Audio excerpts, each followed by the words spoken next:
Praise to the lord. ఈరోజు దేవుడు మనకిచ్చినటువంటి వాగ్దానం ఏంటంటే, యాకోబు రాసిన పత్రిక 4వ అధ్యాయము 10వ వచనం. ప్రభువు దృష్టికి మిమ్మును మీరు తగ్గించుకొనుడి, అప్పుడు ఆయన మిమ్మును హెచ్చించును. ఆమేన్. ఓపికగా వింటూ, మనకన్నీ తెలిసి కూడా మనల్ని మనము హెచ్చించుకొనుటకు మనము మాట్లాడకుండా, మనకన్నీ తెలిసి కూడా ఓర్పుతో సహనముతో చాలా తక్కువగా మాట్లాడితే ఆ మాటకు విలువ ఉంటుంది. మనకన్నీ తెలుసని మనల్ని మనము హెచ్చించుకొనటానికి, మనల్ని మనము ఒక పొగిడే వ్యక్తిలాగా, ఒక గొప్ప వ్యక్తిలాగా మార్చుకోవాలి అనే ఒక ఉద్దేశంతో మనము మాట్లాడుతూ ఉంటే, దాని ద్వారా తిరిగి మనము అవమానించబడతామే కానీ ఒక గొప్ప వ్యక్తిగాను, పొగడగలిగే ఒక వ్యక్తిగాను ఉండే విధంగా మార్చబడలేం. అంటే మనల్ని మనం హెచ్చించుకోవాలి అనుకున్నప్పుడు మనము తగ్గించబడతాం. కానీ మనకన్నీ తెలిసి ఓపికతో సహనముతో మనల్ని మనము హెచ్చించుకొనకుండా మనల్ని మనము తగ్గించుకొని మాట్లాడే చిన్న మాట అయినా ఆ మాటకు చాలా విలువ ఉంటుంది. మనల్ని మనము తగ్గించుకొని ఎప్పుడైతే మనము మాట్లాడతామో అప్పుడు మనము హెచ్చింపబడతాం. యేసుక్రీస్తు వారు కూడా అంటున్నటువంటి మాట ఏంటంటే, మిమ్మును మీరు తగ్గించుకోండి, అప్పుడు నేను మిమ్మల్ని హెచ్చిస్తాను. అంటే మన యొక్క ప్రయత్నం ఎట్లా ఉంటుందంటే, మనల్ని మనం హెచ్చించుకోవాలని మనం ప్రయత్నం చేస్తూ ఉంటాం ఏ విషయంలోనైనాను.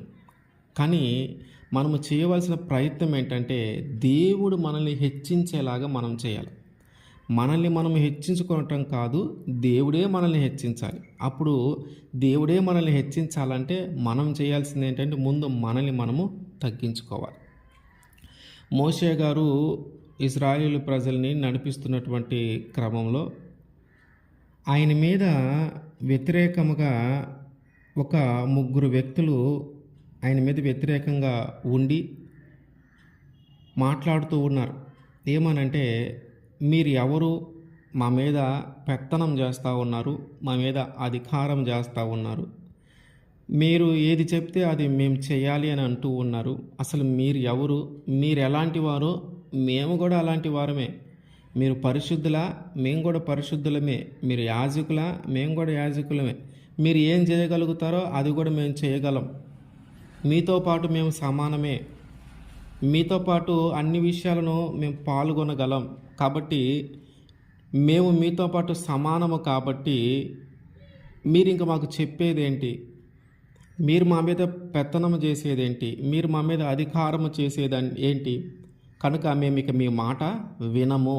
అంటే మోషే గారి మాట, అహరోను గారి మాట ఇక మేము వినము, మాకు కూడా అన్నీ తెలుసు, మేము కూడా అన్నీ చేయగలం, కనుక మీకంటే మేము ఎందుకు తక్కువ వారిగా ఉండాలి, మీకంటే మీకు ఎందుకు లోబడి మేము ఉండాలి, మేము అట్లా ఉండము, ఇక నుంచి మీ మాట మేము వినము అని ఒక ముగ్గురు వ్యక్తులు మోషే గారి మీద ఆయనకి ఎదురుగా నిలబడ్డారు వ్యతిరేకంగా. వాళ్ళ పేర్లు ఏంటంటే కోరాహు, దాతాను, అభిరామ్. అయితే ఎప్పుడైతే మోషే గారితో మాట్లాడారో ఆయన వారితో ఒక మాట చెప్పడానికి ప్రయత్నం చేశాడు. అయ్యా, ఈ లేచిన వాళ్ళలో కోరాహు లేవి వంశస్థుడే, దేవుడు మిమ్మల్ని ఏర్పాటు చేసుకున్నాడు, తన యొక్క ఆ మందిరానికి సంబంధించి ఆ పనులన్నీ చేయటానికి మిమ్మల్ని ఏర్పాటు చేసుకునేది వాస్తవమే, మీరు ఆ పని చేయాలి.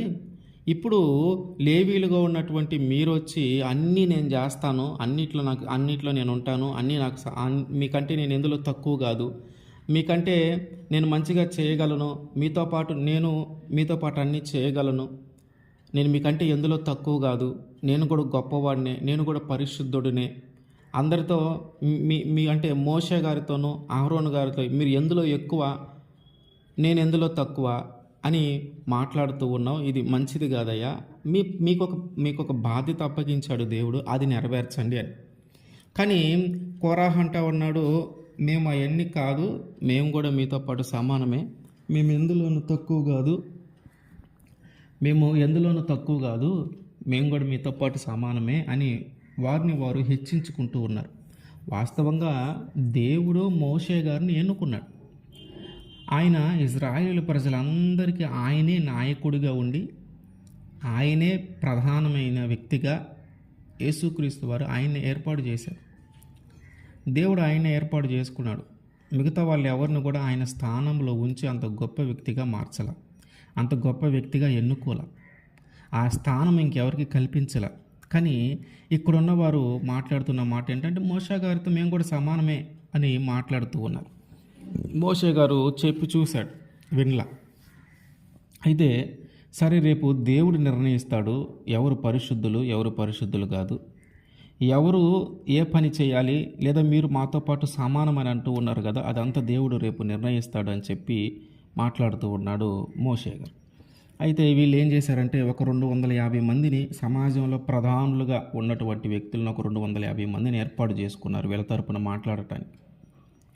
మోషే గారు అంటూ ఉన్నారు, సరే మీరు అందరూ దోపార్తిని తీసుకొని అందులో అగ్ని వేసి దేవుని మందిరానికి రండి, అక్కడ దేవుడే నిర్ణయిస్తాడు, దేవుడే నిర్ణయించి ఎవరిని ఎట్లా దేనికి ఏర్పాటు చేయాలని ఆయన నిర్ణయిస్తాడు అని చెప్తే వారు ఆ 250 మంది దోపార్తిని వేసుకొని అందులో అగ్ని వేసుకొని వచ్చారు. అట్లాగే అప్పుడు వచ్చిన తర్వాత దేవునికి బాగా కోపం వచ్చింది. దేవునికి బాగా కోపం వచ్చి వీళ్ళు నేను ఏర్పాటు చేసుకున్నటువంటి వ్యక్తితో సమానము అని మాట్లాడుతూ ఉన్నారు, అతనికి మాకు పోలికేంటి, అతను పరిశుద్ధుడైతే మేము కూడా పరిశుద్ధులమే కదా అని మాట్లాడుతూ ఉన్నారని దేవునికి కోపం వచ్చి అసలు వాళ్ళందరినీ కాల్చి వేస్తాను అని అంటూ ఉన్నాడు దేవుడు. మళ్ళీ మోషే గారు అంటూ ఉన్నారు, అయ్యా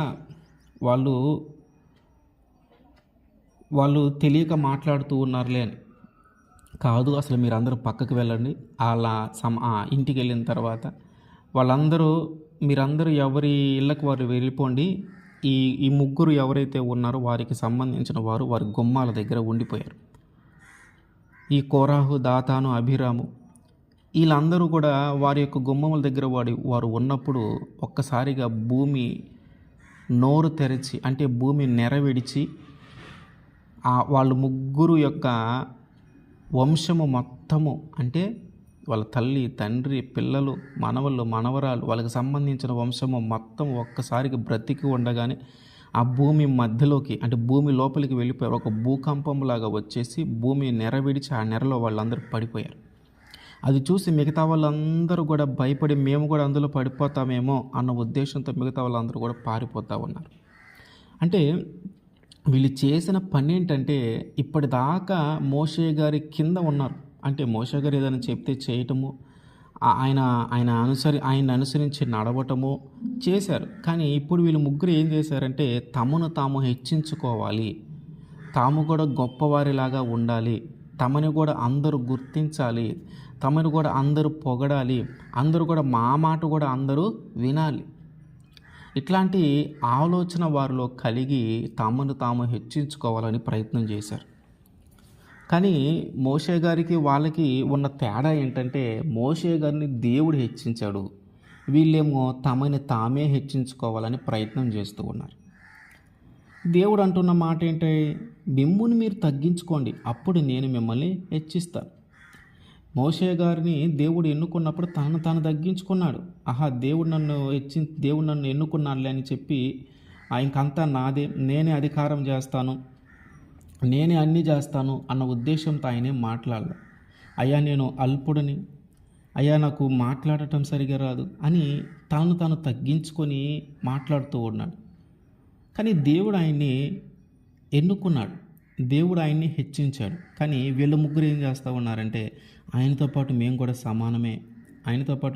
సమానమే అన్నట్టు వీళ్ళు మాట్లాడుతూ ఉన్నారు. నువ్వు పరిశుద్ధుడు అయితే మేము కూడా పరిశుద్ధుడమే, నువ్వేదైతే మేము కూడా అదే, కనుక ఇక నువ్వు మా మీద పెత్తనం చేయాల్సిన పని లేదు, ఇక నువ్వు మాకు చెప్పాల్సిన పని లేదు, ఇక నువ్వు చెప్పే ఏ మాట ఇక మేము వినము అని వీళ్ళు మాట్లాడుతూ ఉంటే ఈ 250 మంది తెచ్చిన ఆ ధూపార్తులు ఉన్నాయి కదా, వాటిని కూడా ఆ 250 మందితో పాటు మొత్తాన్ని కాల్చివేశాడు. అంటే ఈ ముగ్గురు యొక్క వంశాలను కాల్చివేయటమే కాకుండా ఏ 250 మంది అయితే వీళ్ళకు సపోర్ట్గా చేసి సమాజంలో ప్రధానులుగా ఎంచబడి ఉన్నారో వాళ్ళందరినీ కూడా అగ్ని కాల్చివేసింది. ఇప్పుడు అర్థమైంది ప్రజలకి, మనము మోషే గారితో సమానము కాదు, మోషే గారిని దేవుడు ఎన్నుకున్నాడు, ఆయనతో మనం ఎప్పుడూ సమానము కాదు అని ఇప్పుడు అర్థమైంది. అంటే మనల్ని మనం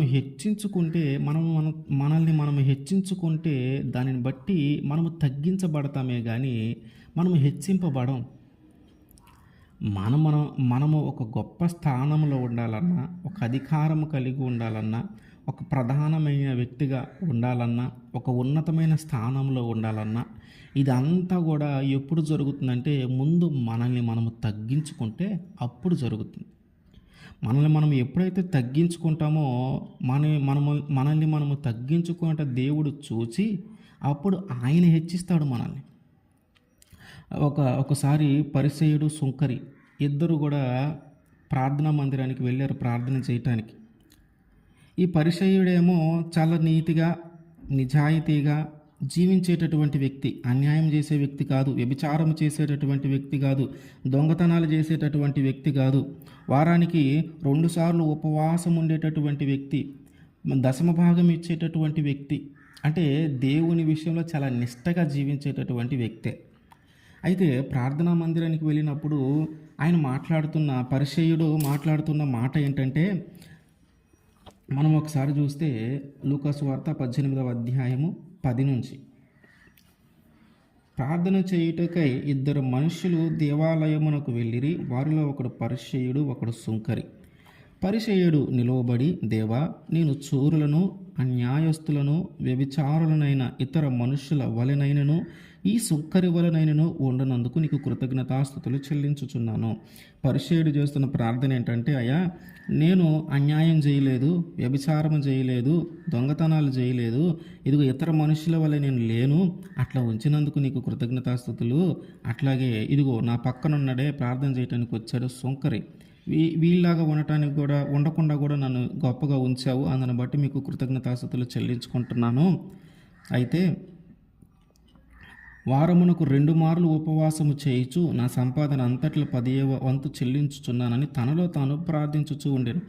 ఇదంతా మాట్లాడుతున్న మాటలు ఏంటంటే, నేను వారానికి 2 సార్లు ఉపవాసం ఉంటూ ఉన్నాను, అట్లాగే దశమ భాగం ఇస్తూ ఉన్నాను అని ఆయన మాట్లాడుతూ ఉన్నాడు. అయితే సుంకరి అంటే ఆ దూరముగా నిలుచుండి, అంటే సమాజ మందిరం ఆ ప్రార్థన చేసేదానికి కూడా కొంచెం దూరంగా నిలుచుండి, ఆకాశము వైపు కన్నులెత్తుటకును ధైర్యము చాలక రొమ్ము కొట్టుకొనుచు, దేవా, పాపినైన నన్ను కరుణించుమని పలికెను.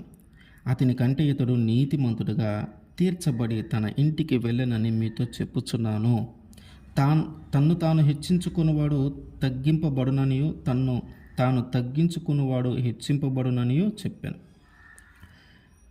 మంచిగా జీవించేటటువంటి వ్యక్తి ఏమో తను జీవించిన జీవితాన్ని బట్టి నేను అట్లా ఉన్నాను, ఇట్లా ఉన్నాను, అది చేయకుండా ఉండగలిగాను, ఇది చేయకుండా ఉండగలిగానని గొప్పగా మాట్లాడుతూ ఉన్నారు. అంటే దేవుని దగ్గర తనని తాను హెచ్చించుకోవాలి అని చూస్తూ ఉన్నాడు.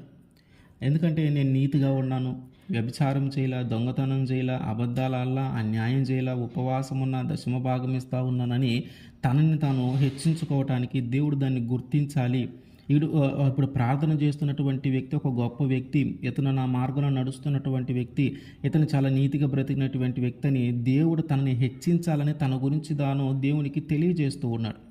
కానీ సుంకరి ఏం చేస్తూ ఉన్నాడంటే, ఇతను తనని తాను తగ్గించుకొని, నేను పాపినయ్యా, కనీసం ఆకాశము వైపు కన్నులెత్తడానికి కూడా నేను సరిపోయినటువంటి వ్యక్తిని కాను, నేను ఆ విధమైన ఒక హీనమైన పాపములో ఉన్నటువంటి వ్యక్తిని, నన్ను కరుణించు, ఆకాశము వైపు కనులెత్తటానికి కూడా నేను సరిపోను, నన్ను కరుణించయ్యా అని తనను తాను తగ్గించుకొని ప్రార్థన చేస్తా ఉన్నాడు. వీళ్ళిద్దరిలో దేవుడు తనని తాను తగ్గించుకొని, నేను పాపినైన తన పాపాలను ఒప్పుకొని ఆకాశము వైపు కనులెత్తటానికి కూడా తనకు ధైర్యము చాలక తన రొమ్ము కొట్టుకొనుచు ఉన్నటువంటి ఆ వ్యక్తిని దేవుడు నీతిమంతుడుగా ఎంచాడు. అంటే మనల్ని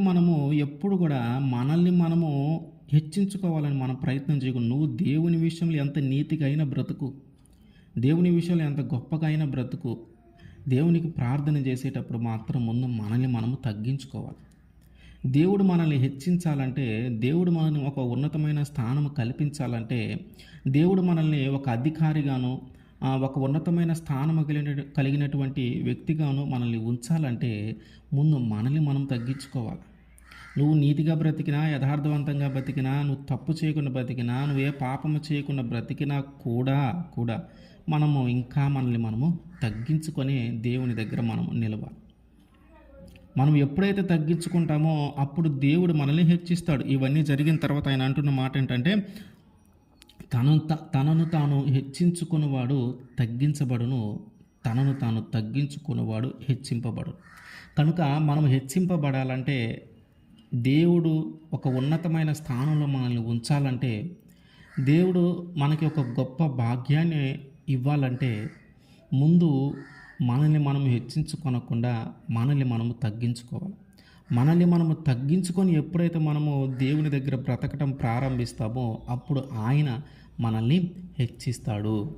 ఆమేన్.